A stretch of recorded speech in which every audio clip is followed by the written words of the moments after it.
Today in this class we are going to learn about the formation of coordination compounds. The formation of coordination compounds is the one of the most important property of transition elements. Why the coordination compounds are forming by the transition elements? What are the reasons? We should know it here. The main reasons to the formation of coordination compounds is, the first one is the low atomic size. It is the first reason, and the availability of vacant d orbitals. It is the second one, availability of vacant d orbitals, and third one is due to the more effective nuclear charge. Due to the more effective nuclear charge. These are the three reasons to the formation of coordination compounds. Especially in the transition elements, the first series of the transition elements can form maximum number of coordination compounds. So, in all the properties of transition elements, the most important property is the formation of coordination compounds only. So, these are the reasons. How the coordination complexes are forming, we should know it here. ఇందులో ఒకటి గమనించండి, పరివర్తన మూలకాలు అనే చాప్టర్లో అతి చివరగా ఉండబడినటువంటి ధర్మమైనటువంటి సమన్వయ సమ్మేళనాలు, ఇది ఒక సపరేట్ బుక్గానే ఉన్నది. ఒక సమన్వయ సమ్మేళనాల గురించి, అంటే దాని యొక్క డెవలప్మెంట్ ఏ విధంగా ఉందో మీరు అర్థం చేసుకోవచ్చు. ఒక ప్రాపర్టీ యొక్క ఇంపార్టెన్స్ ఎంతవరకు ఉందో. ఇనార్గానిక్ కెమిస్ట్రీలో రీసెర్చ్ మొత్తం ఆల్మోస్ట్ ఈ కోఆర్డినేషన్ కాంపౌండ్స్ మీదనే ఉన్నది. కాబట్టి మీరు బాగా గమనించాల్సినటువంటి ప్రాపర్టీస్లలో కోఆర్డినేషన్ కాంపౌండ్స్ లేదా సమన్వయ సమ్మేళనాలు ఏర్పాటు చేయటం అనేది మనకు తెలియాలి. అసలు ఎందుకు సమన్వయ సమ్మేళనాలని డి బ్లాక్ మూలకాలు లేదా పరివర్తన మూలకాలు ఏర్పాటు చేస్తున్నాయంటే, వాటికి ఉండబడినటువంటి పరమాణు సైజు చిన్నగా ఉండటం, పరమాణు సైజు చిన్నదిగా ఉండుట. నెంబర్ 2, పాక్షికంగా నిండబడి ఉండినటువంటి డి ఆర్బిటాలు అందుబాటులో ఉండుట. పాక్షికంగా నిండినటువంటి డి ఆర్బిటాలు అందుబాటులో ఉండటం. నెక్స్ట్, అధిక న్యూక్లియర్ ఛార్జ్ని కలిగి ఉండటము అనేది ఈ 3 కారణాలు ఎక్కువ సమన్వయ సమ్మేళనాలు ఏర్పాటు చేయడానికి. అందులో ఈ ట్రాన్సిషన్ మెటల్స్లో first series of the d block elements, అంటే స్కాండియం నుంచి జింక్ వరకు ఎక్కువ సంఖ్య లోపల ఈ సమన్వయ సమ్మేళనాలను ఏర్పాటు చేస్తున్నాయి. అయితే సమన్వయ సమ్మేళనం ఏర్పడాలంటే, to the formation of coordination compound, చూడండి, ఒక మెటల్ లైగాండ్తో కలిసి కోఆర్డినేషన్ కాంపౌండ్ ఏర్పాటు చేస్తుంది. మెటల్ లైగాండ్తో కలిసినప్పుడు కోఆర్డినేషన్ కాంపౌండ్ లేదా దీన్ని సమన్వయ సమ్మేళనము అంటారు. దీన్ని సమన్వయ సమ్మేళనము అంటారు. చూడండి, ఎగ్జాంపుల్, నికెల్ అనే మెటల్కు 4 మోలుల కార్బన్ మొనాక్సైడ్ అనేది లైగాండ్గా పనిచేసి టెట్రా కార్బోనైల్ నికెల్ అనే ఒక సమన్వయ సమ్మేళనము ఏర్పడుతున్నది. ఇది నీటి లోపల కరిగించినట్లయితే ఎటువంటి ఆయాన్లను ఏర్పరచదు. అలాంటి వాటి గురించి ఇంకా కాస్త క్షుణ్ణంగా అర్థం కావటం కోసము దీన్ని మొదటగా వీటిని సంకలనాత్మక సమ్మేళనాలుగాను, చూడండి, సంకలనాత్మక సమ్మేళనాలు లేదా ఎడిషన్ కాంపౌండ్స్. ఇవి 2 రకాలు. నెంబర్ 1, డబుల్ సాల్ట్స్, వీటిని తెలుగులో యుగ్మ లవణాలు, ఇంగ్లీష్లో డబుల్ సాల్ట్స్ అంటారు. కోఆర్డినేషన్ కాంపౌండ్స్, వీటిని సమన్వయ సమ్మేళనాలు అంటారు. చూడండి, యుగ్మ లవణాలు సమన్వయ సమ్మేళనాలను కలిపి సంకలనాత్మక సమ్మేళనాలు అంటారు. వీటిని ఇంగ్లీష్లో ఎడిషన్ కాంపౌండ్స్ అంటున్నాము. అయితే డబుల్ సాల్ట్స్ లేదా యుగ్మ లవణాలను చూడండి, యుగ్మ లవణాలకు సంబంధించినటువంటి దాన్ని ఒక ఎగ్జాంపుల్గా తీసుకున్నట్లయితే కార్నలైట్స్, ఇది 2 లవణాల యొక్క కలయిక, potassium chloride, magnesium chloride and 6H2O. దీన్ని గనక నీటిలో కరిగించండి, ఉదాహరణకు KCl MgCl2 6H2O, ఇది నీటిలో కరిగిస్తే K plus Cl minus Mg plus 2Cl minus అనే ఆయాలను ఇస్తుంది. అంటే పూర్తిగా ఆయనీకరణం చెందుతుంది. Double salts are undergoing complete ionization, not partial ionization. The degree of dissociation of the double salts is more than that of the coordination compounds. ఇందులో చూడండి, రెండవది ఎగ్జాంపుల్ తీసుకోండి, పొటాష్ ఆలం గుర్తుపెట్టుకోవచ్చు. పొటాష్ ఆలం, పొటాష్ అంటే potassium sulphate, ఆలంలో aluminium ఉన్నది కాబట్టి aluminium sulphate and 24H2O. అన్ని ఆలంలలో 24H2O మాలిక్యూల్స్ ఉంటున్నాయి కాబట్టి గుర్తుపెట్టుకోవడం చాలా easy. Potassium sulphate, aluminium sulphate and 24H2O potash alum యొక్క ఫార్ములా. ఈ రెండు సమ్మేళనాలను నీటిలో వేయండి, పూర్తిగా కంప్లీట్గా అయనైజ్ అవుతున్నాయి, పూర్తిగా అయనీకరణం చెందుతున్నాయి. కానీ సమన్వయ సమ్మేళనము లేదా కోఆర్డినేషన్ కాంపౌండ్ను తీసుకోండి, దీన్ని నీటిలో వేసినట్లయితే పూర్తిగా ఆయనీకరణం చెందకుండా పాక్షికంగా మాత్రమే ఆయనీకరణం చెందుతుంది. కొన్ని సందర్భాల్లో అసలు ఆయనీకరణం చెందకపోవచ్చు. ఉదాహరణకు NiCO టేకెన్ 4 ఈ సమ్మేళనాన్ని తీసుకుందాము. ఇందులో నీటి లోపల కరిగించినా కూడా ఇది ఎటువంటి ఆయాన్లుగా విడిపోదు. కానీ బ్రాకెట్ యొక్క బయటి భాగంలో ఏవైనా పరమాణువులు ఉన్నట్లయితే అది విడిపోవటానికి అవకాశం ఉంటుంది, అంటే పాక్షికంగా మాత్రమే విడిపోతుంది. ఇలా పాక్షికంగా విడిపోయే లేదా పూర్తిగా విడిపోనటువంటి సంకలనాత్మక సమ్మేళనాలనే సమన్వయ సమ్మేళనాలు అంటారు. కానీ ఇక్కడ ఈ రెండింటి మధ్యన డిఫరెన్స్ యాక్చువల్గా ఇక్కడ గమనించండి, ఈ రెండింటి మధ్యన డిఫరెన్స్ ఏంటంటే డబుల్ సాల్ట్స్కు కోఆర్డినేషన్ కాంపౌండ్స్ మధ్యన difference, the degree of ionization of double salts is more than that of the coordination compounds. ఇందులో అయోనైజేషన్ అనేది తక్కువ ఉంటుంది, ఇందులో అయోనైజేషన్ ఎక్కువ ఉంటుంది. ఆ రెండింటి మధ్యన తేడా. నెక్స్ట్ ఇక్కడ మనం గమనించాల్సింది ఏంటంటే చూడండి, ప్రధానంగా ఒక సమన్వయ సమ్మేళనం ఏర్పడుతుంది అంటే మెటల్ ఆయాన్తో పాటు లైగాండ్ ఉంటుంది. అసలు లైగాండ్ అంటే ఏంది, లైగాండ్ యొక్క వర్గీకరణ ఏంటి, లైగాండ్లో రకాలేంటి, దాంట్లో మోనోడెంటేట్, బైడెంటేట్, ట్రైడెంటేట్, టెటాడెంటేట్స్, పెంటాడెంటేట్, ఎగ్జాడెంటేట్, పాలిడెంటేట్, ఇలా ఎన్నో పదాల గురించి మనం చూడాల్సినటువంటి అవసరం ఉన్నది. ఎందుకంటే ఈ లైగాండ్ మీద పూర్తి అవగాహన ఉన్నప్పుడు మాత్రమే ఈ కోఆర్డినేషన్ కాంపౌండ్స్ గురించి మనకు స్పష్టంగా అర్థమవుతున్నది. So here double salts and coordination compounds, here the coordination compounds are undergoing partial ionization or no ionization, whereas the double salts are undergoing complete ionization. This is the fundamental or primary difference. And now come to the topic of ligand. Ligand గురించి కనుక మీరు తీసుకున్నట్లయితే ఏ ఆయాను అయితే, ఏ అణువు అయితే ఒక జత ఎలక్ట్రాన్లను సెంట్రల్ మెటల్ ఆయానుకు అందింపచేస్తూ సమన్వయ సమయోజనీయ బంధాన్ని ఏర్పాటు చేసుకుంటుందో దాన్ని లైగాండ్ అంటారు. ఉదాహరణకు అమ్మోనియాను తీసుకోండి, ammonia is a ligand. H2O తీసుకోండి, H2O is a ligand because it is donating the electron pair towards of the cobalt. Not only the cobalt, ఇక్కడ ఏదైనా ఒక లోహ పరమాణువుకు అందిస్తున్నది కాబట్టి ఇది లైగాండ్ అనబడుతున్నది. అయితే ఇక్కడ చిన్నగా షార్ట్గా మనం ఏం చూడాలి అంటే లైగాండు అనేది 3 భాగాలుగా విభజించవచ్చునండి.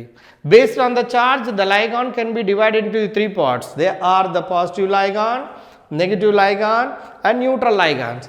Here the positive ligands example nitronium, please listen to me, nitronium NO2+, nitrosonium NO+, hydrazinium, indium, hydrazinium, NH2 single bond NH3+. Actually you know the formula of the hydrazine. Hydrazine is the NH2 dash NH2. So here when it is reacting with the H plus and it is forming the hydrazinium. All these are the best example to the positive ligands. And the next negative ligands are very important during the formation of coordination complexes. Chloro, bromo, iodo, hydroxo, cyano, nitro, nitrato and carbonato, oxalato, all these are the negative ligands. And neutral ligands. Neutral ligands లో H2O, దీన్ని aqua అంటారు coordination కెమిస్ట్రీలో. Amine అంటే ammonia, pyridine, carbon monoxide, carbonyl అని చదవాలి మనం దీన్ని, carbonyl. ఇవి మొత్తము కూడా న్యూట్రల్ లైగాండ్స్గా పనిచేస్తాయి. ఏవి న్యూట్రల్, ఏవి నెగటివ్, ఏవి పాజిటివ్ లైగాన్స్ అని తెలిసినప్పుడు మాత్రమే ఒక కోఆర్డినేషన్ కాంప్లెక్స్ని మనం రాయగలుగుతాము. లేకపోయినట్లయితే కోఆర్డినేషన్ కాంప్లెక్స్ని రాయటం చాలా కష్టమవుతున్నది. అది కాంప్లెక్స్ని ఎలా రాయాలో కూడా చూస్తాము. ఆ తర్వాత ఈ లైగాన్స్ యొక్క క్లాసిఫికేషన్లో చూడండి, ఒకవేళ లైగాండా చూడండి మోనోడెంటేట్, బైడెంటేట్, ట్రైడెంటేట్, టెట్రాడెంటేట్, ఇలా దీని యొక్క డెఫినేషన్స్ని ఒకసారి గమనించండి. మోనోడెంటేట్ ఏకదంతాత్మక లైగాండులు which can donate the pair of the electron towards the central metal cation. కేంద్ర లోహ పరమాణువునకు ఒక జత ఎలక్ట్రాన్లను దానం చేస్తే దాన్ని మోనోడెంటేట్ లైగాండ్లు అంటారు. ఎగ్జాంపుల్ NH3 ఉంది, ఇది ఒక జతను మాత్రమే ఇస్తుంది. H2O ఉన్నది, ఇది కూడా ఒక జతను మాత్రమే ఇస్తుంది, కాబట్టి monodentate. Cl- is a monodentate. ఇవన్నీ మోనోడెంటేట్ లైగాండ్లు, ఒక జత ఎలక్ట్రాన్లను సెంట్రల్ మెటల్కి ఇచ్చేవి. బైడెంటేట్ లైగాండ్కు ఉదాహరణ హైడ్రజీన్ తీసుకోండి. హైడ్రజీన్లో చూడండి, hydrazine NH2 single bond NH2. The donor atoms are the nitrogen atoms. Electron pair, electron pair. It is a bidentate ligand because it is donated the two pairs of the electron towards of the central metal ion. ఇది కేంద్ర లోహ పరమాణువునకు రెండు జతల ఎలక్ట్రాన్లను దానము చేసి రెండు సమన్వయ సమయోజనీయ బంధాలను ఏర్పాటు చేసుకుంటుంది. అట్లనే ట్రైడెంటేట్ లైగాన్స్ అంటే మూడు జతల ఎలక్ట్రాన్లను ఇవ్వగలిగే వాటిని ట్రైడెంటేట్ లైగాన్స్ అంటాము. ఒకవేళ 4 జతలను కనుక ఇవ్వగలిగితే టెట్రాడెంటేట్ లైగాన్స్ అంటారు. ఈ విధంగా వివిధ రకాల లైగాన్స్ను మనం రాసుకుంటూ పోవచ్చు. అందులో EDTA అనేది ఒకటి ఇంపార్టెంట్, ఇథలిన్ డయామైన్ టెట్రాఎసిటేటు లైగాన్స్లో ఇది ఎగ్జాడెంటేట్నకు మంచి ఉదాహరణగా తీసుకుంటారు. ఎగ్జాడెంటేట్ లైగాన్కు దీన్ని ఎలా రాస్తారు అంటే ఎగ్జాడెంటేట్ లైగాన్ను CH2, this is the ethylene diamine. Ethylene diamine, ethylene diamine అంటే ఇథలిన్ CH2 NH2.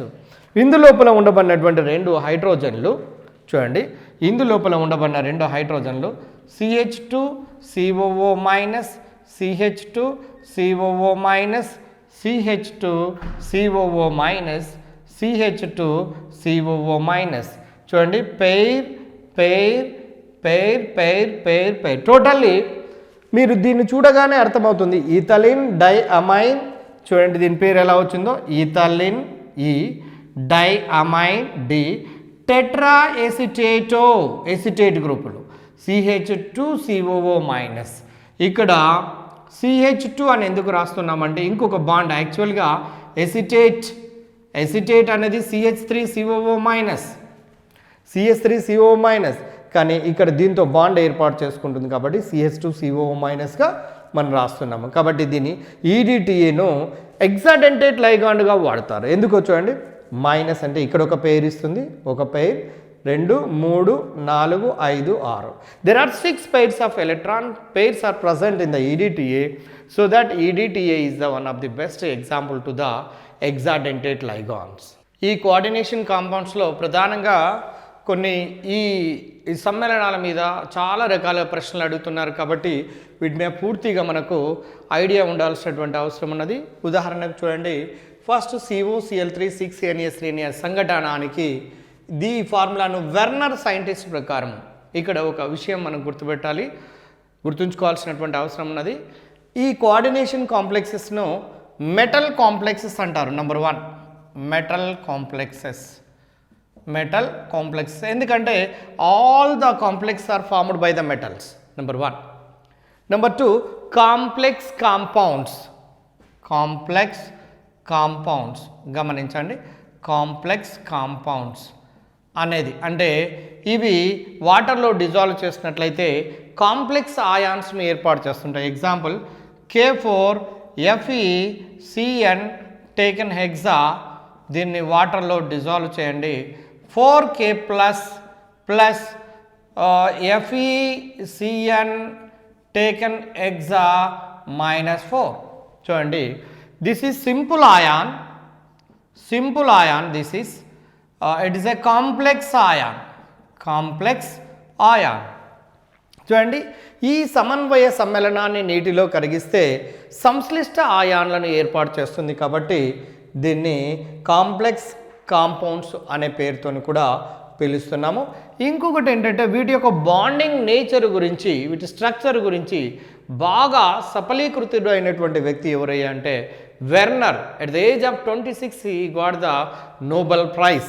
అందువల్ల ఇతనికి చాలా గొప్ప పేరు వచ్చినది కాబట్టి ఈ కోఆర్డినేషన్ కాంపౌండ్స్ మీద స్టడీ చేయటం వల్ల వీటిని వెర్నర్ కాంపౌండ్స్ అని కూడా పిలుస్తున్నారు. Werner compounds, remember Werner compounds, complex compounds because they are giving the complex ions. They are called as what? Metal complexes, because every coordination complex is formed by metal. Therefore these are the three important names to the coordination compounds. And next one is very important word is here, the formation of this complex. Look at the blackboard please, all of you. COCl3 6CnH3. Werner అనే scientist ప్రకారము దీన్ని ఈ విధంగా ఈ square బ్రాకెట్ను ఉపయోగించి ఫార్ములాను ఇలా రాస్తారు. ఇతని ప్రకారము ప్రతి మెటల్ కూడా 2 రకాల వ్యాలెన్సీలను కలిగి ఉంటుంది. ఒకటి number 1 primary valency, number 2 secondary valency. Primary valency, secondary valency. Primary valency అంటే ఏంటి, సెకండరీ వ్యాలెన్సీ అంటే ఏందో చూడండి. Primary valency is equal to the central metal ion oxidation number. అంటే ఇది ఎగ్జాంపుల్, దీని యొక్క ఆక్సిడేషన్ నంబర్ +3 అనుకోండి, అయితే దీని యొక్క ప్రైమరీ వ్యాలెన్స్ ఎంత అవుతుంది, 3 అవుతుంది. సెకండరీ వ్యాలెన్సీ దీనినే సమన్వయ సంఖ్య అంటారు తెలుగులో. Secondary valency or coordination number. The coordination number of this complex is 6. ఈ సమ్మేళనం యొక్క సమన్వయ సంఖ్య ఎంత అంటే 6. ఎందుకంటే దీంట్లో 6 అమ్మోనియా లైగాన్లు ఉన్నాయి కాబట్టి దీన్ని కోఆర్డినేషన్ నంబర్ను 6గా, సెకండరీ వ్యాలెన్స్ అన్నా కోఆర్డినేషన్ నంబర్ అన్నా ఒకటే. అంటే ఈ కాంప్లెక్స్లో ప్రైమరీ వ్యాలెన్స్ 3, సెకండరీ వ్యాలెన్స్ 6. ఇక్కడ ఈ కాంప్లెక్స్ లోపల కోబాల్ట్ యొక్క ఆక్సిడేషన్ నంబర్ 3, ప్రైమరీ వ్యాలెన్సీ కూడా 3 అనేది మనకు అర్థమైంది. అయితే ఇక్కడ మీరు గమనించండి, ఈ కాంప్లెక్స్ను వాటర్లో డిజాల్వ్ చేస్తున్నాము. కోబాల్ట్ కాంప్లెక్స్ను డిజాల్వ్ చేసినప్పుడు ఏమవుతుందో చూడండి. స్క్వేర్ బ్రాకెట్ యొక్క బయట ఏవైతే ఉంటాయో, ఏ ఆటమ్స్ అయితే ఉంటాయో అవి సులభంగా విడిపోతున్నవి. కానీ స్క్వేర్ బ్రాకెట్ మధ్య భాగం లోపల ఉండబడినవి భద్రంగా స్టాండర్డ్గా, అంటే మెటల్కు లైగాండ్కు మధ్యన స్ట్రాంగ్ బాండ్ ఫామ్ అవుతుంది కాబట్టి ఇక్కడ బ్రేకింగ్ అనేది జరగదు. It is not splitting, only the splitting will take place outside of the square bracket itself only. How many number of Cl atoms are there here? There are 3 Cl atoms are there. కాబట్టి ఈ 3 Cl మైనస్లు మాత్రమే విడిపోతున్నవి. అందువల్ల దీనికి ఈ కాంప్లెక్స్కు చూడండి చాలాసార్లు చాలా ఎంట్రన్స్లలో అడిగాడు. సిల్వర్ నైట్రేట్ సొల్యూషన్ కలిపాము అనుకోండి. సిల్వర్ నైట్రేట్ సొల్యూషన్ కలిపినట్లయితే ఎన్ని మోలుల AgCl ఏర్పడుతుంది మీరు గుర్తుపట్టవచ్చు. ఇక్కడ required quantity of the silver nitrate, ఇప్పుడు అవసరమైన పరిమాణం లోపల ఇది రియాక్ట్ అవుతుంది. 3Ag + 3NO3-. ఈ 3Ag+ ఆయన్లు 3 Cl- కలిసి 3 moles ఆఫ్ AgCl అనే వైట్ PPT వస్తుంది. బేస్డ్ ఆన్ దట్ వన్ ఎన్ని మోల్ల AgCl వస్తే అన్ని Cl ఆటమ్స్ స్క్వేర్ బ్రాకెట్ బయట ఉంటున్నట్టుగా వెర్నర్ ఫార్ములా ప్రకారం మనం చెప్పవచ్చు. అయితే ఇక్కడ చూడండి, ఎగ్జాఅమైన్ కోబాల్ట్ 3 క్లోరైడ్ IUPAC నామకరణ విధానం ప్రకారము ఎగ్జాఅమైన్ కోబాల్ట్ 3 క్లోరైడ్ దీన్ని వాటర్లో డిజాల్వ్ చేసినప్పుడు వచ్చే నంబర్ ఆఫ్ ఆయాన్స్ అడుగుతున్నాడు ఎగ్జామ్లో. ఎలా అడుగుతున్నాడు? Number of ions present when the ఎగ్జామైన్ cobalt 3 chloride is present in the water అన్నప్పుడు ఆన్సర్ ఏమవుతుందో చూడండి. 3 Cl- పాటుగా ఇది 3 Cl- విడిపోతే దీని మీద +3 ఛార్జ్, ఒకవేళ 2 Cl- విడిపోతే +2 ఛార్జ్, 1 Cl- విడిపోతే ఒక +1 ఛార్జ్ వస్తుంది. కాబట్టి total number of the ions అనేవి ఇది మొత్తం ఒక complex Ayaan. These are the 3 ions, simple ions. 3 + 1 4 ions. Next రెండవ దానికి రండి. COCl3 5NH3 ఒక అమ్మోనియా లైగాన్ను తగ్గించాడు. దీన్ని ఎలా రాస్తున్నాడో చూడండి. CONH3 taken 5, బయట ఉండబడినటువంటి ఒక Cl- అనే లైగాండ్ లోపలికి వచ్చింది. ఈ రుణ లైగాండ్ బయట ఉండబడినటువంటి Cl- అనే రుణ లైగాండ్ కొన్ని సందర్భాల్లో సాధారణంగా ప్రైమరీ వ్యాలెన్సీని సాటిస్ఫై చేస్తుంది, కొన్ని సందర్భాల్లో సెకండరీ వ్యాలెన్సీని కూడా సాటిస్ఫై చేస్తుంది. లోపలికి వచ్చినప్పుడు ఇది సెకండరీ వ్యాలెన్సీని కూడా సాటిస్ఫై చేస్తుంది. అందువల్ల దీన్ని వాటర్లో డిజాల్వ్ చేస్తే ఈ 2 Clలు విడిపోతున్నవి. తర్వాత 2Cl- ఇది మొత్తం కాంప్లెక్స్ ఆయాన్ కాబట్టి total number of the ions ఎన్ని అవుతున్నాయంటే 2 + 1. When this complex is dissolved in the water, the chlorine atoms which are present outside of the square bracket, they are splitting and giving the 2Cl- ions, and the remaining one is the what? A complex ion. Total number of the ions produced by this complex in the water will be equals to the 3. Therefore, here how many moles of AgCl is forming when it is treated with the silver nitrate solution? Can you say? మీరు ఊహించండి చూద్దాము. ఎన్ని మోలుల AgCl ఏర్పడుతుంది అంటే దీన్ని silver nitrate సొల్యూషన్తో రియాక్షన్లో పాల్గొనింప చేసినాము అనుకోండి, ఇక్కడ 2 Cl- విడిపోవడానికి ఛాన్స్ ఉంది. ఈ Cl- ఎట్టి పరిస్థితుల్లో కూడా బయటికి రాదు, ఎందుకంటే ఈ Cl- కోబాల్ట్తోనే స్ట్రాంగ్ బాండ్ను కలిగి ఉంటుంది. కాబట్టి the ligands which are present in the within the square bracket, they are forming the very strong bond with the central metal, that is the cobalt. ఇప్పుడు చూడండి 2 Clలు AgNO3కి కలపడం వల్ల 2 moles ఆఫ్ AgCl వస్తుంది. మొత్తం కూడా total number of the ions 3 అవుతున్నవి. Next ఇది తీసుకోండి COCl3 4NH3, ఇంకొక అమ్మోనియా లైగాండ్ తగ్గిస్తే CONH3 టేకన్ 4 Cl2 Cl ఒక Cl చూడండి ఇక్కడ 3 2 1. దీనికి సిల్వర్ నైట్రేట్ సొల్యూషన్కు యాడ్ చేస్తే మనకు వెంటనే గుర్తుపట్టవచ్చు. How many moles of AgCl is forming here? Only 1 mole of AgCl is forming. కాబట్టి ఈ వీటి మీద క్వశ్చన్స్ అడుగుతున్నాడు ఎంట్రన్స్లలో, how many number of AgCls are forming అనేది. నెక్స్ట్ తర్వాత చూడండి total number of the ions ఎన్ని అవుతున్నాయంటే 2 ఇది 1 ప్లస్ ఇది 1, ఇది కాంప్లెక్స్ ఆయాన్, ఇది సింపుల్ ఆయాన్, మొత్తం కలిపితే 2 ఆయాన్స్ అవుతున్నవి. కాబట్టి number of ions produced by the following coordination complex ఇలా అడుగుతున్నాడు. కాబట్టి దీనికి ఆన్సర్ 2. నెక్స్ట్ది చూడండి లాస్ట్ కాంప్లెక్స్ విషయాన్ని మీరు గమనించినట్లయితే COCl3 3NES3. దీన్ని ఎలా రాసుకోవచ్చో చూడండి. CONH3 taken 3 times and Cl3. దీన్ని ఎలా రాయొచ్చో గమనించండి. దీన్ని వాటర్ లోపల కనుక డిజాల్వ్ చేసినట్లయితే ఎటువంటి ఆయాను కూడా ఇవ్వదు, ఎందుకంటే అన్నీ కూడా స్క్వేర్ బ్రాకెట్ లోపలికి వెళ్ళాయి కాబట్టి కోబాల్ట్తోని స్ట్రాంగ్ బాండ్ని ఏర్పాటు చేసుకుంటుంటాయి. అయితే వీటి యొక్క స్ట్రక్చర్లను మీరు గమనించి చూడండి. ఫస్ట్ దాని స్ట్రక్చర్ని మీరు చూసినట్లయితే మీకు క్లియర్గా అర్థమవుతుంది. 1 2 3 4 5 6 NH3 NH3 NH3 NH3 NH3 NH3 Cl dotted lines. Next 1 2 here dotted lines Cl. Next 1 2 dotted lines. చూడండి దీన్ని ఈ కాంప్లెక్స్ని గమనించండి. నేను ఇక్కడ స్ట్రక్చర్ను రాశాను. ఇక్కడ రాసినటువంటి స్ట్రక్చర్ను మీరు గమనిస్తే స్పష్టంగా అర్థమైపోతుంది. ప్రైమరీ వ్యాలెన్స్ అనేదేమో డాటెడ్ లైన్స్, సెకండరీ వ్యాలెన్స్ అనేదేమో ఇక్కడ ఆరో మార్క్తోని ఈ విధంగా మనం చూపిస్తాము, ఎందుకంటే కోఆర్డినేటివ్ కోవలెంట్ బాండ్ ద్వారా ఫామ్ అవుతున్నాయి. కాబట్టి these are the strong bonds. ఇవన్నీ కూడా స్ట్రాంగ్ బాండ్స్. ఇక మిగిలినటువంటి ఈ 3 కూడా వీక్ బాండ్స్తోని ఉంటున్నవి. అందువల్ల దీన్ని వాటర్లో డిజాల్వ్ చేసినట్టుగా ఒక్కసారి ఊహించండి. ఇలా పెట్టినట్టుగా మీకు తెలిసిపోతుంది. ఇక్కడ బ్రేక్ అవుతుంది, ఇక్కడ బ్రేక్ అవుతుంది, ఇక్కడ బ్రేక్ అవుతుంది. అందువల్లనే ఇది 3 Cl- ఇవ్వగలుగుతుంది. ఈ కాంప్లెక్స్ను మనం నీటి లోపల డిజాల్వ్ చేసినప్పుడు ఇక్కడ చూడండి ఓన్లీ Cl- 3 ఇస్తున్నది. ఇక రెండవ స్ట్రక్చర్ తీసుకోండి. ఇది ఫస్ట్ది అయిపోయింది.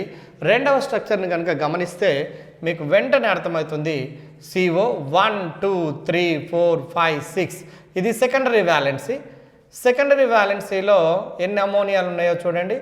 ద సెకండ్ కాంప్లెక్స్ ఇక్కడ చూడండి COCl3 5NH3. ఈ ఫార్ములాని అబ్జర్వ్ చేయండి.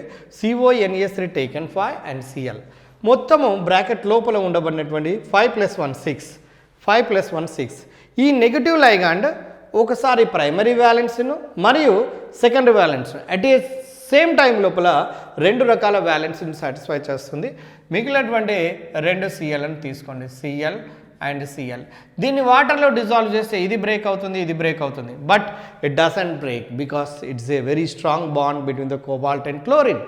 ఈ రెండింటి మధ్యన స్ట్రాంగ్ బాండ్ ఫామ్ కావడం వల్ల ఇక్కడ బ్రేక్ కాకుండా ఓన్లీ ఈ 2 మాత్రమే బ్రేక్ అవ్వటం వల్ల 2 సిఎల్ మైనస్లనే ఇస్తూ ఉంటుంది. కాబట్టి ఇక్కడ మనకు number of CL minus ions replace అయ్యేవి 2 మాత్రమే. So that 2 moles of AgCl is farming. రెండవ స్ట్రక్చర్ని తీసుకోండి. తర్వాత మూడవ structure CONS3 taken for Cl2. దీన్ని కనుక మీరు అబ్జర్వ్ చేసి చూసినట్లయితే మూడవ దాన్ని కనుక మీరు అబ్జర్వ్ చేసి చూసినట్లయితే మీకు స్ట్రక్చర్ని చూసినట్లయితే దాని మీద పూర్తి మనకు కమాండింగ్ వస్తుంది. చూడండి, CONS3 దీనికి CONS3 1 2 3 4 5 6 CONS3 నెంబర్ 1 4 అన్నాడు కాబట్టి NES3 టేకెన్ 4 NEH3 సిమెట్రికల్గా రాయండి స్ట్రక్చర్ను. NES3 Cl ఇక్కడ ఆరో మార్క్, నెక్స్ట్ ఆరో మార్క్, రైట్. ఇంకొక Cl బయట ఉండబడింది మాత్రం ఒక వీక్ బాండ్తో ఇలా ఉంటుందండి. దీనిని వాటర్లో డిజాల్వ్ చేస్తే ఏమవుతుంది చూడండి, ఇది మాత్రమే బ్రేక్ అవుతుంది. కాబట్టి సిల్వర్ నైట్రేట్ సొల్యూషన్తో కనుక మనము రియాక్షన్లో పాల్గొనింపజేస్తే ఓన్లీ 1 mole ఆఫ్ AgCl వస్తుంది. కాబట్టి number of AgCl moles are forming when this complex is treated with the silver nitrate అంటే ఓన్లీ 1 mole అవుతున్నది. కాబట్టి ఇక్కడ మాత్రమే బాండ్ బ్రేక్ అవుతున్నది, అంచేత నీకు 1 mole ఆఫ్ AgCl వస్తున్నది. ఇక లాస్ట్ కాంప్లెక్స్ని మీరు ఊహించండి, CONS3 టేకెన్ 3 Cl3. ఇది స్పష్టంగా మనకు తెలిసిపోతుంది. లాస్ట్ది CONS3 taken 3 CONH3 taken 3 and Cl3. దీని యొక్క స్ట్రక్చర్ను రాయండి. ఇక్కడ secondary valence 6, always it is constant 6. ఇందులో అమోనియాలు 3 ఉన్నాయి కాబట్టి 1 2 సిమెట్రికల్గా 3 Cl.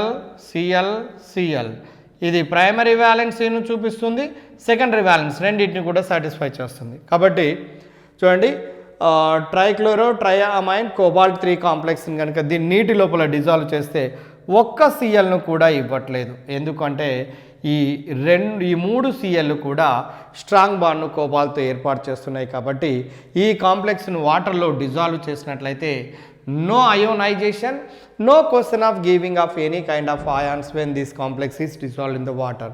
So that please listen to me. If this complex is reacting with the silver nitrate solution, AgNO3 solution, no AgCls, no number of formation of AgCl. అసలు AgCl అనేది ఏర్పడడం అనేది ఇక్కడ మనకు కనిపించదు. కాబట్టి దీన్ని బట్టి మీకు ఏమర్థమవుతున్నది అంటే ఇక్కడ ఈ కాంప్లెక్స్ అంటే వెర్నర్ సక్సెస్ అయినటువంటిది, నోబెల్ ప్రైజ్ పొందడానికి కారణమైనటువంటి అంశాల్లో ఇది ఒకటి చాలా ముఖ్యమైనటువంటిది. మిగిలినటువంటి సైంటిస్టులు ఎవరు కూడా ఈ స్ట్రక్చర్ గురించి వివరించలేకపోయారు. కానీ ఈ ఆల్ఫ్రెడ్ వెర్నర్ తన వెర్నర్ అనే సిద్ధాంతం ద్వారా ప్రైమరీ వ్యాలెన్సీ, సెకండరీ వ్యాలెన్సీలను ప్రపోజ్ చేస్తూ వీటి యొక్క స్ట్రక్చర్స్ గురించి వివరించడం జరిగింది. కాబట్టి in all competitive examinations they are asking the formation of the number of the ions when that coordination complex is dissolve in the water. Example మీరు FeCO టేకెన్ 5 తీసుకోండి, పెంటా కార్బనైల్ ఐరన్. దీన్ని వాటర్లో డిజాల్వ్ చేస్తే no ions. ఎందుకు అంటే square bracket బయట ఏ ఒక్కటి కూడా లేవు కాబట్టి.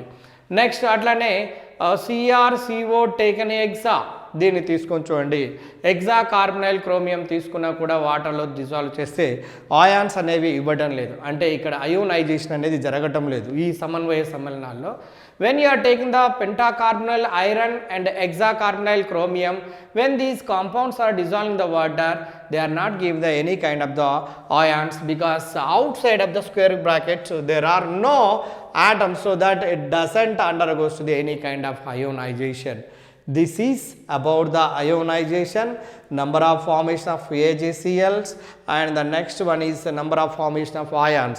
ఈ మూడు అంశాల విషయం లోపల సాధారణంగా కాంపిటేటివ్ ఎగ్జామినేషన్లో అడుగుతున్నారు కాబట్టి ఈ ఏరియా మీద నీకు ఎంత పటుత్వాన్ని కలిగి ఉంటే దాన్ని అంత సులభంగా నువ్వు క్రాక్ చేయడానికి అవకాశం ఉంటుంది. కాబట్టి ఈ ఏరియాలో మిమ్మల్ని ఎక్కువగా కాన్సన్ట్రేట్ చేయమని కోరుతున్నాను.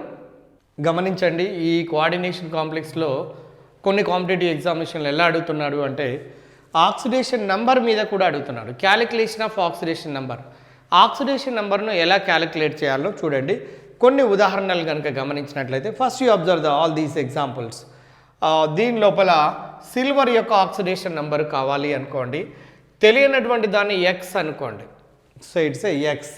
Ammonia is the neutral ligand, ammonia is the neutral ligand. దీన్ని విడగొట్టాలి, అయోనైజేషన్ చేస్తే ఇది -1 ఇది +1గా విడిపోతుంది. కాబట్టి ఎక్స్ ప్లస్ 0 ఈజ్ ఈక్వల్ దేనికి సమానం చెప్పండి, దీని మీద ఉన్నటువంటిది +1. So that X is equal చూడండి +1 అంటే సిల్వర్ యొక్క ఆక్సిడేషన్ నంబర్ 1. సెంట్రల్ మెటల్ కాటయాన్ యొక్క ఆక్సిడేషన్ నంబర్ లేదా ఆక్సీకరణ స్థితిని కనుక్కునే విధానం ఇది. ఇందులో దీన్ని కనుక్కునేటప్పుడు లైగాండ్ పాజిటివ్ లైగాండా, నెగిటివ్ లైగాండా, న్యూట్రల్ లైగాండా గమనించాలి. ఇది neutral ligand. Ammonia is a neutral ligand. Water, carbon monoxide, pyridine లాంటి న్యూట్రల్ లైగాండ్స్. అందువల్ల ఇప్పుడు దీన్ని ఫస్ట్ అయోనైజ్ చేయండి. Cl-1 దీని మీదకి స్క్వేర్ బ్రాకెట్ మీదకి +1 వస్తుంది. కాబట్టి ఇది తెలియదు కాబట్టి oxidation number X plus 0 is equal +1, X is equal +1 అంటే సిల్వర్ యొక్క ఆక్సిడేషన్ నంబర్ +1గా మనము తెలుసుకోవచ్చు. కాబట్టి దీని యొక్క నామకరణ విధానము వేరే విధంగా ఉంటుంది, అది మనం చూస్తాము. First calculation of oxidation number చూద్దాము. నెంబర్ 2, ఈ కాంప్లెక్స్ తీసుకోండి. ఒక ఆక్సిడేషన్ నెంబర్ కనుక్కునేటప్పుడు దీన్ని అయనైజ్ చేయండి. అయనైజ్ చేసినట్లయితే మీకు ఆయనీకరణము చెందించినట్లయితే -2 అండ్ +2, -2 అండ్ +2. ఇక్కడ దీని యొక్క ఆక్సిడేషన్ నెంబర్ కావాలి కాబట్టి దీన్ని ఎక్స్ అనుకోండి. ఎక్స్ చూడండి, గమనించండి, ఎక్స్ ప్లస్ ఇది న్యూట్రల్ లైగాన్ కాబట్టి 0 ఈజ్ ఈక్వల్ దీని మీద ఎంత ఛార్జ్ వచ్చింది చూడండి, SO4 -2గా విడిపోతే దీని మీద వచ్చే ఛార్జ్ +2 కాబట్టి దానికి ఈక్వలైజ్ చేయాలి. ఎక్స్ ఈజ్ ఈక్వల్ +2 అంటే copper oxidation number +2. The calculation of oxidation number is very important in the coordination complexes. Because nomenclature coordination number ఈ ఆక్సిడేషన్ నెంబర్ కనుక తెలియకపోయినట్లయితే ఈ నామకరణ విధానము నామినిక్లేచర్లో మనకు తప్పుపోయే ఛాన్స్ ఉన్నది. కాబట్టి ఇది ఫస్ట్ 1 అని క్యాలిక్యులేట్ చేసాము, సెకండ్ 1 చేసాము, థర్డ్ 1 చూడండి. దీనిలో ఎగ్జామైన్ కోబాల్ట్ 3 క్లోరైడ్లో దీన్ని విడగొట్టండి. సో అయనైజ్ చేస్తే -3 గా విడిపోతే దీని మీద చార్జ్ +3 వస్తుంది. అప్పుడు చూడండి ఎక్స్ ప్లస్ 0 అమ్మోనియా 0 కాబట్టి ఇక్కడ ఎంత వస్తుంది +3 కాబట్టి కోబాల్ట్ యొక్క ఆక్సిడేషన్ నెంబర్ +3 గాను. నెక్స్ట్ తర్వాత చూడండి ఈ కాంప్లెక్స్ చూడండి, దీంట్లో జింక్ది కనుక్కోవాలి అనుకున్నప్పుడు ఇది +2గా విడిపోతే దీని మీద -2 అవుతున్నది. కాబట్టి దీని యొక్క ఆక్సిడేషన్ నెంబర్ కావాలి కాబట్టి ఎక్స్ ఒక్కొక్క లైగాండ్ Cn-1 ఛార్జ్ని కలిగి ఉంటుంది. It's a negative ligand. There are 4 negative ligands are there. కాబట్టి ఎక్స్ -4 ఈజ్ ఈక్వల్ దీని మీద ఉన్న ఛార్జ్ -2 కాబట్టి ఎక్స్ ఈజ్ ఈక్వల్ 4 - 2 అంటే 2. జింక్ యొక్క ఆక్సిడేషన్ నెంబర్ +2గా క్యాలిక్యులేట్ చేయవచ్చు.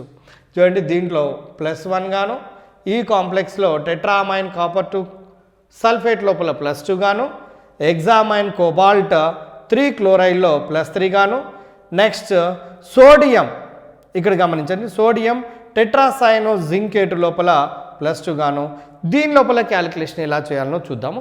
ఇది చాలాసార్లు ఈ రెండు కూడా గతంలో ప్రీవియస్లో ఇంజనీరింగ్ మెడికల్ ఎంట్రన్స్ ఎగ్జామినేషన్లో అడిగినటువంటి ప్రశ్నలే కాబట్టి దీని క్యాలిక్యులేషన్ ఎలా చేయాలనో చూడండి. ఇందులో పొటాషియం ఫస్ట్ గ్రూప్ ఎలిమెంట్ కాబట్టి +1 ఛార్జ్ ఉంటుంది. చూడండి +1 ఛార్జ్ ఉన్నప్పుడు 4 పొటాషియం కాబట్టి there are 4 potassium atoms are there. +4 charge ఇక్కడ ఇది ఎంత అవుతుంది చెప్పండి -4 ఛార్జ్ అంటే ఇది +4గా విడిపోతే ఇక్కడ -4 రాయాలి. ఇది ఆక్సిడేషన్ నెంబర్ మనకు తెలియదు, we don't know the oxidation number of iron. So that x Cn minus 1. There are 6 ligands are there. Therefore, minus 6 is equal to minus 4. So, therefore, x is equal to 6 minus 4 అంటే 2. అంటే ఇక్కడ iron యొక్క oxidation number +2గా మనం గుర్తించవచ్చు. అందువల్ల దీన్ని బ్రాకెట్లో చూడండి నామకరణ విధానం రాసిన తర్వాత అంటే after writing of the name of this complex we are writing the its what we called its oxidation number within the bracket itself only ferrite 2 అని రాస్తాము. నెక్స్ట్ దీంట్లో క్యాలిక్యులేట్ చేయండి. దీని ప్రకారం ఇది విడిపోతే 3 పొటాషియంగా విడిపోతే ఇది +3 గాను, దీని మీద ఎంత ఛార్జ్ వస్తుంది చెప్పండి -3గా వస్తున్నది. అప్పుడు now hour aim is to calculate the oxidation number of the iron in this complex. కాబట్టి x -6 is equal to -3. x is equal 6 - 3 అంటే 3 అవుతున్నది. కాబట్టి ఈ విధంగా ఈ కాంప్లెక్స్ లోపల ఐరన్ యొక్క ఆక్సిడేషన్ నెంబర్ 3 గాను. తర్వాత ఇంకొక మెయిన్ ఇంపార్టెంట్ ఏంటంటే ఒక కోఆర్డినేషన్ కాంప్లెక్స్ని గుర్తుపట్టడం లేదా రాయటం ఎలా అనేది మనకు తెలుసుకోవాల్సినటువంటి అవసరం ఎంతైనా ఉన్నది. So there is one technique ఎలానో చూడండి. ఈ వీటి మీద మనకు కమాండింగ్ కనుక ఉన్నట్లయితే మనం సొంతంగా రాయడానికి అవకాశం ఉంటుంది. చూడండి CuNH3 టేకన్ 4 అండ్ SO4 గమనించండి. ఈ కాంప్లెక్స్లో ఇది విడిపోతే ఇది -2 ఇది +2 కదా, టెట్రా అమైనో కాపర్ 2 సల్ఫేట్. ఒకవేళ మీరు దీని బదులుగా CuCl4 అని రాస్తాము అనుకోండి. ఈ కాంప్లెక్స్ను కోఆర్డినేషన్ కాంప్లెక్స్ను ఎలా రాయాలి, how to write the coordination complex, here is the technique is there. ఇక్కడ మీరు గమనించండి, every chlorine contains -1 charge because it's a negative ligand. So అలాంటప్పుడు -4 అవుతున్నది. ఇక్కడ -4 ఉన్నప్పుడు ఇక్కడ దీనికి యాక్చువల్గా +2 ఉన్నది అనుకోండి, దీని మీద ఎంత ఛార్జ్ రావడానికి అవకాశం ఉంది -2. ఇక్కడ ఈ -2ను పోగొట్టడానికి కోసం ఇక్కడ మనము పొటాషియం 2 ఈ విధంగా తీసుకున్నట్లయితే దాన్ని నలిఫై చేయడానికి అవకాశం ఉంటుంది. నెక్స్ట్ ఇంకొక కాంప్లెక్స్ని మనం తీసుకొని చూద్దాము. Example you can take it here CONH3 taken 3 Cl3 ఈ కాంప్లెక్స్. దీని మీద ఏం రాయాలో మనకు అర్థం చేసుకోండి. Ammonia is the neutral ligand, chloride Cl - ECA negative ligand. కాబట్టి ఇవి న్యూట్రల్ కాబట్టి ఇది నెగటివ్ కాబట్టి మొత్తం ఇది -3. జనరల్గా ఇది ఉండే ఆక్సిడేషన్ నెంబర్ +3 కాబట్టి -3 + 3 రెండు క్యాన్సిల్ అయితే ఇక్కడ దీని మీద వచ్చేది 0. ఒకవేళ చూడండి COCl టేకెన్ 6 ఉన్నది అనుకుందాం. ఇప్పుడు cobalt general it is exhibiting the +3 oxidation number, there are 6 chlorine atoms are there. అప్పుడు ఏమవుతుందో చెప్పండి, -6 + 3 ఇక్కడ రెండింటిని యాడ్ చేసినట్లయితే -3 వస్తుంది. ఈ -3ని పోగొట్టడానికి ముందు K3ని మనం యూజ్ చేస్తే ఇది ఏమవుతుంది అంటే 3K+గా విడిపోయినట్లయితే ఇది -3గా వస్తుంది. ఈ విధంగా ఒక కోఆర్డినేషన్ కాంప్లెక్స్ని ఈజీగా రాయవచ్చు. బట్ ఒకటి గుర్తుంచుకోండి, కోఆర్డినేషన్ కాంప్లెక్సెస్లో carbonyl compounds are very important one. Carbonyl కాంప్లెక్సెస్లో ఒక స్పెషాలిటీ ఏంటంటే చూడండి, number 1 first you can take it here what is that NiCO taken 4 tetra carbonyl nickel. గమనించండి, టెట్రా కార్బొనైల్ నికెల్. ఈ టెట్రా కార్బొనైల్ నికెల్లో ఆక్సిడేషన్ నెంబర్ 0. మెటల్ కార్బొనైల్స్లో oxidation number is the 0. Blindly you can remember. Next నెక్స్ట్ది FeCO taken 5 penta carbonyl iron అనే complex లోపల iron యొక్క oxidation number కూడా 0. అట్లాగనే ఇంకొక కాంప్లెక్స్ తీసుకోండి, CrCO టేకన్ ఎగ్జా కార్బొనైల్ క్రోమియంను కనుక తీసుకున్నట్లయితే దీని యొక్క ఆక్సిడేషన్ నెంబర్ కూడా 0. అంటే మెటల్ కార్బొనైల్స్ లోపల in the metal carbonyls always the metals are exhibiting the 0 oxidation number. It is also one of the important point in the formation of coordination complexes. And next one is very important one in the coordination complexes, that is nomenclature. Nomenclature అనేది coordination కాంప్లెక్సెస్లో మీరు ఇంకా స్పష్టంగా చూస్తారు. కొంచెం దీని మీద అవగాహన కోసం డి బ్లాక్ ఎలిమెంట్స్లో కొంత ఐడియా కోసం మీరు ఇక్కడ చూడండి. First you take this complex. ఇచ్చిన కాంప్లెక్స్ను 2 భాగాలుగా డివైడ్ చేయండి. First you divide it positive part and negative part. ఈ Cl ఇక్కడ ఉన్నట్లయితే Cl మైనస్ గాను దీని మీద పాజిటివ్ చార్జ్ వస్తుంది. First you right the name of the positive part, next negative part.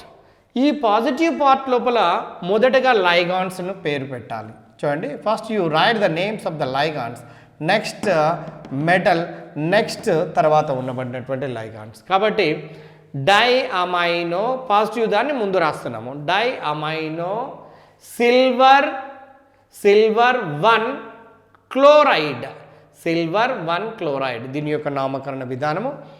రెండవది తీసుకోండి, SO4 -2 +2.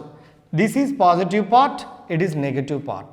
పాజిటివ్ పార్ట్ను ఫస్ట్ నేమింగ్ ఇవ్వాలి కాబట్టి టెట్రా అమైన్, గమనించండి, tetra amine copper 2 sulphate, tetra amine copper 2 sulphate. ఇందులో సెంట్రల్ మెటల్ను రాసేటప్పుడు తప్పకుండా దీని యొక్క కోఆర్డినేషన్ ఆక్సిడేషన్ నెంబర్ను బ్రాకెట్లో మెన్షన్ చేయాలి రోమన్ నెంబర్తోని. ఇది కంపల్సరీ IUPAC విధానంలో నేమ్ రాసేటప్పుడు తప్పకుండా దాని యొక్క కోఆర్డినేషన్ ఆక్సిడేషన్ నెంబర్ రాయటం అనేది ఇంపార్టెంట్. నెక్స్ట్ ఈ కాంప్లెక్స్ తీసుకోండి, దీంట్లో చెప్పండి చూద్దాం, మీరు ఆలోచించండి. ఈ పార్ట్ను 2 భాగాలుగా విభజించండి. If it is divided into the 2 parts, negative part -3 and positive part +3 here. Therefore first you give the importance to the ligands. Hexaamine, చూడండి, hexaamine cobalt 3. ఇప్పుడు మనం క్యాలిక్యులేషన్ చేసాము. hexaamine cobalt 3 బ్రాకెట్లో రాయాలి compulsory. And chloride, hexaamine cobalt 3 chloride is the name of this complex. ఇంకొక కొంచెం డిఫరెంట్గా ఉన్న కాంప్లెక్స్ని తీసుకొని చూద్దాము. Na2ZnCN టేకన్ 4 అనే కాంప్లెక్స్లో దీన్ని విడగొడితే ఒక sodium is the first group element. Therefore there are 2 sodium atoms are there, +2 charge. కాబట్టి దీన్ని +2 అంటే Na2 అంటే ఇటువైపు +2. ఇప్పుడు చూడండి, ఇది పాజిటివ్ పార్ట్, ఇది నెగిటివ్ పార్ట్. కాబట్టి IUPAC ప్రకారం పాజిటివ్ పార్ట్ ముందు నేమ్ ఇవ్వాలి. సోడియం చూడండి, సోడియం టెట్రాసయనో విడగొట్టిన తర్వాత దీని మీద నెగిటివ్ ఛార్జ్ వస్తే 8 అని రాయాలి చివర్లో. So sodium tetracyano zincate. Okay, this is the name of this complex. Sodium positive part, tetracyano zincate 2. It's the name of the complex according to the IUPAC system.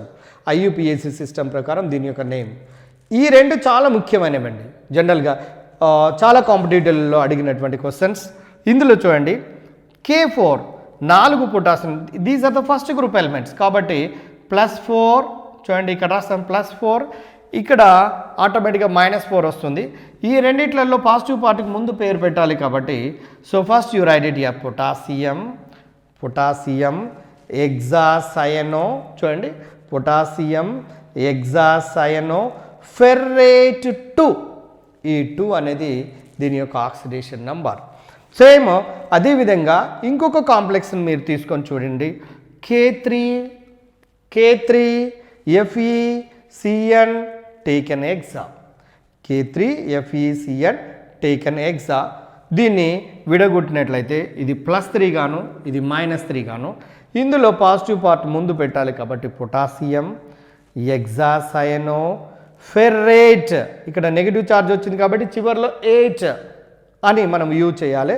Ferrate 3, ఎందుకంటే దీని యొక్క oxidation number 3 కాబట్టి ferrate 3, potassium హెక్సాసయనో ferrate 3. ఈ విధంగా జనరల్గా nomenclature చేస్తుంటుంటాము.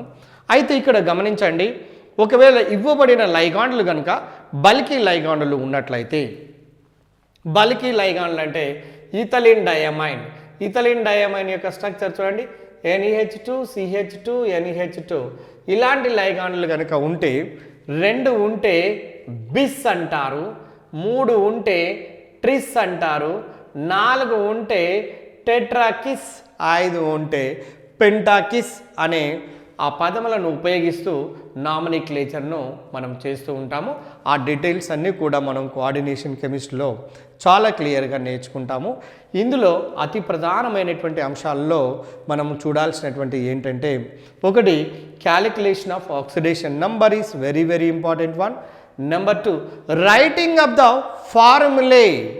Formulae coordination compound యొక్క ఫార్ములాను రాయగలిగే శక్తి మనకు ఉన్నట్లయితే మాత్రమే వాటి ఆక్సిడేషన్ నంబర్స్ గురించి క్లియర్గా క్యాలిక్యులేట్ చేయగలుగుతాము. కాబట్టి ఈ విధంగా ఈ బేస్ కనుక మీకు క్లియర్గా ఉన్నట్లయితే మీరు కాంపిటేటివ్ ఎగ్జామినేషన్ లోపల వస్తున్నటువంటి ఈ వీటికి సంబంధించినటువంటి ఏ క్వశ్చన్ అయినా అతి సులభంగా మీరు చేయడానికి అవకాశం ఉంటుంది. కాబట్టి ఫస్ట్ మీరు ఆ సబ్జెక్టు పైన కోఆర్డినేషన్ కాంపౌండ్స్ పైన మంచి పటుత్వాన్ని సాధించడానికి ప్రయత్నం చేయండి. ఈఏఎన్ రూల్ లాస్ట్ ఒక ఇంపార్టెంట్ వర్డ్ ఉన్నటువంటి ఎఫెక్టివ్ అటామిక్ నంబర్, దాన్నే ప్రాభావిక పరమాణు సంఖ్య అంటారు. దీని మీద కూడా కొన్ని సందర్భాల్లో ఐఐటి జేఈలో మెయిన్ కొన్ని సందర్భాల్లో క్వశ్చన్స్ అడుగుతున్నారు. కాబట్టి దాన్ని ఎలా క్యాలిక్యులేట్ చేయాలో మీకు చూపిస్తాను, గమనించండి. ఎఫెక్టివ్ అటామిక్ నంబర్ దాన్ని ప్రపోజ్ చేసినటువంటి సైంటిస్ట్ ఎవరంటే సిడ్జ్విక్ అనే scientist. EAN rule was proposed by Sidgwick scientist. ఈ రూల్ను దేనికోసము ఉపయోగించారు అంటే, ఒక సమన్వయ సమ్మేళనము స్థిరత్వాన్ని కలిగి ఉంటుందా ఉండదా అంటే stability of the coordination complex గురించి తెలియజేయడం కోసం ఉపయోగపడుతుంది. దీన్ని ఎలా క్యాలిక్యులేట్ చేస్తారో చూడండి. Number of electrons in metal ion or metal atom plus 2 into number of ligands. This is the equation to calculate the effective atomic number. For example, in the given complex, దీనిలో చూడండి హెక్సామైన్ cobalt 3 chloride అనే కాంప్లెక్స్లో మనం ఎలా calculate చేయాలో, ఒకదానికి లేదా రెండు కాంప్లెక్సెస్ చూస్తే యు ఆర్ ఏబుల్, మీరే స్వతహాగా ఈఏఎన్ నంబర్ మీరు క్యాలిక్యులేట్ చేయొచ్చు. ఈ సిడ్జ్విక్ ప్రకారము ఈఏఎన్ రూల్ను క్యాలిక్యులేట్ చేసేటప్పుడు ఈ వాల్యూ వచ్చినటువంటి నంబర్ కనుక జీరో గ్రూప్ ఎలిమెంట్స్ యొక్క అటామిక్ నెంబర్తో ఈక్వల్ అయినట్లయితే తీసుకున్నటువంటి కోఆర్డినేషన్ కాంప్లెక్స్ అనేది హైలీ స్టేబుల్ అని ఈ సిడ్జ్విక్ తెలియచేయటం జరిగినది. ఇందులో లోపం ఉన్నప్పటికీ కూడా కొంతవరకు ఉపయోగపడుతుంది. కాబట్టి ఎగ్జామినేషన్ పాయింట్ ఆఫ్ వ్యూలో కొన్ని సందర్భాల్లో క్వశ్చన్స్ అడుగుతున్నారు. కాబట్టి దీన్ని కూడా మీరు ఒక్కసారి గమనించి చూడండి. ఈ కాంప్లెక్స్లో చూడండి, ఫస్ట్ దీని యొక్క ఆక్సిడేషన్ నెంబర్ కనుక్కోవాలి. కోబాల్ట్ అంటే చూడండి ఎక్స్, ఇది ఎట్లా విడిపోతుంది చెప్పండి, -3 +3. ఇవి న్యూట్రల్ లైగాన్స్ కాబట్టి దీని మీద ఉన్న ఛార్జే దీని యొక్క ఆక్సిడేషన్ నెంబర్ అవుతుంది. కాబట్టి +3 అంటే X is equal 3 cobalt. You know atomic number of the cobalt is 27. దీని యొక్క అటామిక్ నెంబర్ 27 అయినప్పుడు +3గా ఉన్నప్పుడు 3 ఎలక్ట్రాన్ లాస్ చేసుకోండి. So that we will get the CO +3. అంటే 27లో 3 ఎలక్ట్రాన్స్ పోతే ఉన్నటువంటి ఎలక్ట్రాన్స్ ఎన్ని 24. EAN ఈజ్ ఈక్వల్ చూడండి number of electrons in metal atom or ion, that will be equals to 24 plus 2 into number of ligands, 2 into number of ligands. ఇందులో ఇవ్వబడిన కాంప్లెక్స్లో ఎన్ని ligands ఉన్నాయంటే 6 ఉన్నవి. 2 into నెంబర్ ఆఫ్ లైగాన్స్ అంటే 2 into 6 అంటే టోటల్గా 36 వస్తుంది. ఈ 36 అనేది నోబెల్ గ్యాసెస్లో ఒక నంబర్కి సమానం అవుతుంది. కాబట్టి according to the Sidgwick scientist, according to the EAN rule, the taken coordination complex is a very stable complex because it has its EAN number is equals to that 36. That is why according to this rule it is a stable one.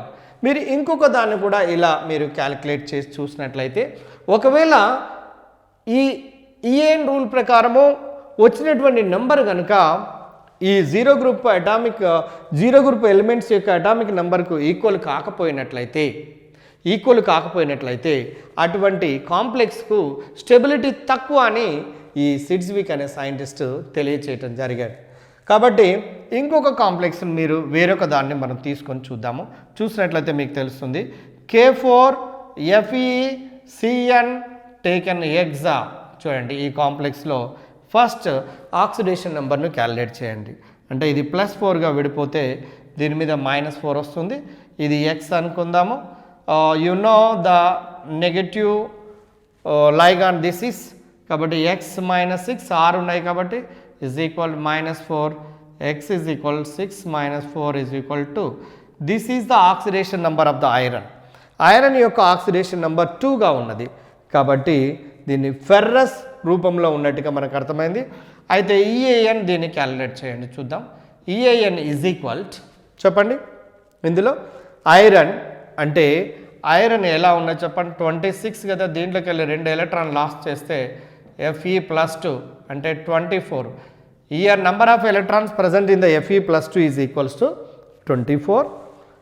ఇప్పుడు calculate చేయండి చూద్దాం మీరు ఓన్గా, మీకే తెలిసిపోతుంది. Plus okay plus 2 into number of ligands, 2 into number of ligands. ఇక్కడ 6 ligands ఉన్నాయి కాబట్టి దీన్ని 6 ఇక్కడ వేసేయండి. EAN is equal come on tell me 24 plus 2 into అంటే 12 మొత్తం 36 అనేది క్రిప్టాన్కు ఈక్వల్ అవుతున్నది కాబట్టి ఈ కాంప్లెక్స్ కూడా అంటే ఇక్కడ తీసుకున్నటువంటి ఈ కాంప్లెక్స్ కూడా ఈఏఎన్ రూల్ను పాటిస్తున్నట్టుగా మనకు అర్థమైనది. సో ఇంకొక కార్బనైల్ కాంప్లెక్స్ని తీసుకొని చూద్దాం. CrCO taken hexa. దీని యొక్క ఆక్సిడేషన్ నెంబర్ మీ అందరికీ తెలిసిందే, మనం గతంలో చూసాము. Oxidation number of the chromium is 0 in this complex because it is a metal carbonyl. కాబట్టి ఇప్పుడు చూడండి ఈఏఎన్ ఈజ్ ఈక్వల్ 0 కాబట్టి క్రోమియం 24 కాబట్టి number of electrons are not changing, 24కు 24 ఉంటున్నవి. Plus 2 into number of ligands, 2 into number of ligands అంటే ఎన్ని ఉన్నాయో క్యాలిక్యులేట్ చేయండి. ఇక్కడ 6 ligands are there, carbon monoxide ligands. కాబట్టి ఇందులో కూడా 24 ప్లస్ 12 ఈజ్ ఈక్వల్ 36 వస్తుంది. కాబట్టి ఇది కూడా ఈఏఎన్ రూల్ను ఫాలో అవుతున్నవి. కొన్ని కాంప్లెక్సెస్లో మాత్రమే ఈ ఈఏఎన్ రూల్ను మనము ఫాలో కానటువంటి కాంప్లెక్స్ మనం చూడవచ్చు. అదేవిధంగా ఇంకొక కాంప్లెక్స్ను పెంటాకార్బనైల్ ఐరన్ చూడండి. పెంటాకార్బనైల్ ఐరన్ FeCO టేకెన్ 5 పెంటాకార్బనైల్ ఐరన్. దీంట్లో ఆక్సిడేషన్ నెంబర్ 0. ఆక్సిడేషన్ నెంబర్ 0 కాబట్టి ఇప్పుడు దీన్ని క్యాలిక్యులేట్ చేస్తే దీని direct EAN is equal number of electrons present in the iron. Iron లోపల ఉండబడిన ఎలక్ట్రాన్లు ఎన్ని అవుతున్నాయి చూడండి 26. ఇది +2 రూపంలో లేదు, +3 రూపంలో లేదు. It is in 0 oxidation state because that is a carbonyl complex. Therefore 26 plus 2 into number of ligands, here number of ligands are 5.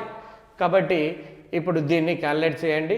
26 plus 2 into 5 అంటే 10 అవుతున్నది. టోటల్గా చూసినట్లయితే 36.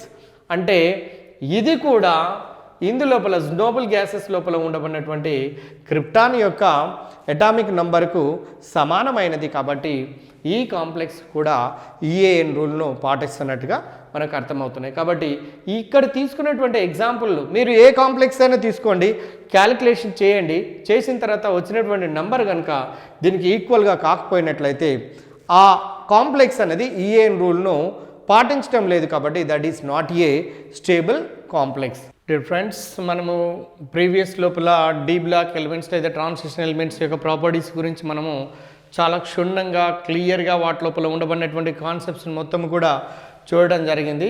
So based on that concepts itself only if you are observing the previous questions then we are able to do the answers. దానిలో ఉదాహరణకు IIT JEE లోపల అడిగినటువంటి కొన్ని previous questions మనం ఎగ్జాంపుల్గా తీసుకొని చూద్దాము. Which one of the following oxide, చూడండి మీరు స్వతగా రాసుకొని గమనిస్తుండండి. Which one of the following oxide is ionic? IIT previous JEE question. This is a MnO manganese monoxide, manganese heptaoxide, chromium trioxide and phosphorus pentaoxide. ఇందులో అడిగినటువంటిది ఏంటిదంటే ionic nature. మీరు క్లాస్లో క్లియర్గా మీరు విన్నారు. అయానిక్ నేచర్ అంటే ఆక్సైడ్స్లలో అప్లికేషన్స్లో మీరు అబ్జర్వ్ చేశారు.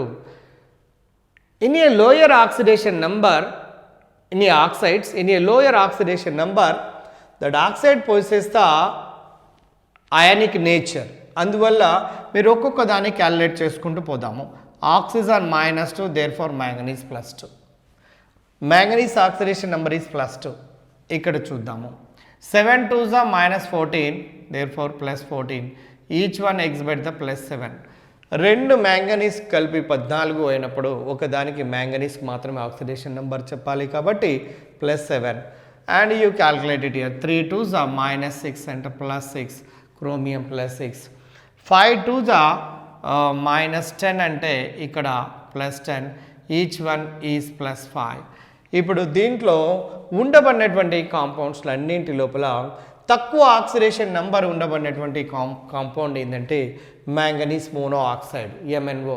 మనకు తెలుసు in a lower oxidation number, తక్కువ ఆక్సీకరణ స్థితిని కలిగి ఉన్నప్పుడు ఆ సమ్మేళనము అయానిక నేచర్ను కలిగి ఉంటుంది. కాబట్టి మనకు ఆ అడిగినటువంటి క్వశ్చన్ ప్రకారము మనకు ఆన్సర్ ఏదవుతుంది అంటే MnO అనేది కరెక్ట్ ఆన్సర్ అవుతుంది. కాబట్టి దీన్ని కరెక్ట్ ఆప్షన్గా మనం గుర్తించవలసినటువంటి అవసరం ఉన్నది. Answer is MnO. ఎందుకంటే ఆక్సిడేషన్ నెంబర్ తక్కువగా ఉన్నది. ఒకవేళ ఆక్సిడేషన్ నెంబర్ ఎక్కువగా ఉన్నట్లయితే దానికి ఏ నేచర్ వస్తుంది అంటే కోవలెంట్ నేచర్. అంటే ఒకవేళ ఇక్కడ కోవలెంట్ నేచర్ అని అడిగితే ఆన్సర్ Mn2O7 కావడానికి అవకాశం ఉంది. నెక్స్ట్ క్వశ్చన్ చూడండి. విచ్ కాంపౌండ్ ఈస్, గమనించండి మీరు బ్లాక్ బోర్డ్ మీద, which compound is expected to be coloured, which compound is expected to be coloured. ఈ క్రింద ఇవ్వబడినటువంటి ఏ సమ్మేళనము రంగును కలిగి ఉంటుంది, ఏ అయానిక సమ్మేళనము రంగును కలిగి ఉంటుందో మనం PMT 2009 లోపల అడిగినటువంటి క్వశ్చన్ ఇది. దీన్ని ఒక్కసారి అబ్జర్వ్ చేద్దాము. దేని లోపల అన్పేర్డ్ ఎలక్ట్రాన్స్ ఉన్నాయో చెక్ చేయండి. Cl minus and Cu plus. You know కాపర్కు 29 కాబట్టి 3d10 4s1గా రాస్తాము యాక్చువల్ కాన్ఫిగరేషన్. Cu ప్లస్ 1గా రాసినప్పుడు 3d10 4s0గా రాస్తాము. 3d10 4s0. చూడండి Clలో ఇక్కడ నో అన్పేర్డ్ ఎలక్ట్రాన్స్, ఇక్కడ 3d0 మీరు గమనించండి. 1 2 3 4 5 6 7 8 9 10 నో అన్పేర్డ్ ఎలక్ట్రాన్స్. సో అలాంటప్పుడు అన్పేర్డ్ ఎలక్ట్రాన్స్ లేనప్పుడు, ఒంటరి ఎలక్ట్రాన్ లేనప్పుడు ఇది రంగు ధర్మాలను చూపించదు. నెక్స్ట్ CuF2ను దీన్ని తీసుకోండి. CuF2 gives Cu plus 2 plus 2F minus. చూడండి వెరీ సింపుల్. ఇప్పుడు Cu కిందికి 29 3d9 4s2 అనుకోండి కాపర్ను. ఇప్పుడు ఏమవుతున్నది 3d9 4s0 అవుతున్నది. Cu ప్లస్ 2 రూపంలో ఉన్నప్పుడు ఇది ప్లస్ 2 రూపంలో ఉన్నది కాబట్టి -2 ప్లస్ 2 కాబట్టి సో దెన్ 3d9 అంటే ఎన్ని అవుతుందో చెప్పండి. Unpaired electrons are only 1 unpaired electron is that, only 1 unpaired. 1 2 3 4 5 5 6 7 8 9 n is equal 1. ఇక్కడ దీంట్లో ఒక అన్పేర్డ్ ఉన్నది కాబట్టి దీని ప్రకారం ఇది కలర్డ్ అవుతుంది. నెక్స్ట్ మీరు దీంట్లో అబ్జర్వ్ చేయండి. AgSO4 Ag2SO4 SO4 minus 2 Ag plus అంటే ఇది ప్లస్ 2, ఒక్కొక్క దాని మీద +1 ఉంటుంది కాబట్టి Ag +1. మీ అందరు తెలుసు copper silver aurum first B group elements, these are the first B typical transition elements. Copper silver aurum typical transition elements, విలక్షణ పరివర్తన మూలకాలు. ఇందులో కాపర్ది మీకు తెలుసు 3d10 4s1, దీన్ని బట్టి రాయాలి. 4d10 5s1 5d10 6s1 రాస్తాము. ఇప్పుడు మనకు కావాల్సింది ఏంటంటే Ag ప్లస్ రాసినప్పుడు 4d10 5s0 వస్తుంది కాబట్టి అన్పేర్డ్ ఎలక్ట్రాన్స్ 0. నెక్స్ట్ ఇది ఇంకొక కాంపౌండ్ తీసుకొని చూడండి. MgF2 magnesium fluoride is ionic compound. MgF2ను మీరు అయనైజ్ చేయండి వాటర్లో, ఏమవుతుంది అంటే Mg plus 2 2F minus, Mg plus 2 2F minus. కాబట్టి Mg ప్లస్ 2లో మెగ్నీషియం 12 కాబట్టి 1s2 2s2 2p6 3s2. Mg plus 2 రూపంలో ఉన్నప్పుడు ఏమవుతుంది చూడండి 1s2 2s2 2p6. Therefore there are no unpaired electrons in the Mg plus 2 ion. Therefore it is not a colored one. మీకు దీన్ని బట్టి మీకు ఏమర్థమైంది అంటే ఇక్కడ it is colorless, it is coloured compound cupric fluoride. Cupric అని ఎందుకు అంటున్నారో చెప్పండి. ఇక్కడ +2 ఆక్సిడేషన్ నెంబర్ ఉంది. ఇది క్యూప్రస్ క్లోరైడ్ +1 ఆక్సిడేషన్ నెంబర్ ఉంది. కాపర్ +1 కాపర్ +2 లోయర్ ఆక్సిడేషన్ నెంబర్లో అస్గాను హయ్యర్ ఆక్సిడేషన్ నెంబర్లో ఇక్గా పలుకుతాము. కాబట్టి cuprous chloride cupric fluoride. Cupric ఫ్లోరైడ్లో ఒక అన్పేర్డ్ ఉన్నది కాబట్టి it is a coloured complex, no unpaired electrons. ఇందులో కలర్ లేదు, it's a colourless complex or colourless compound.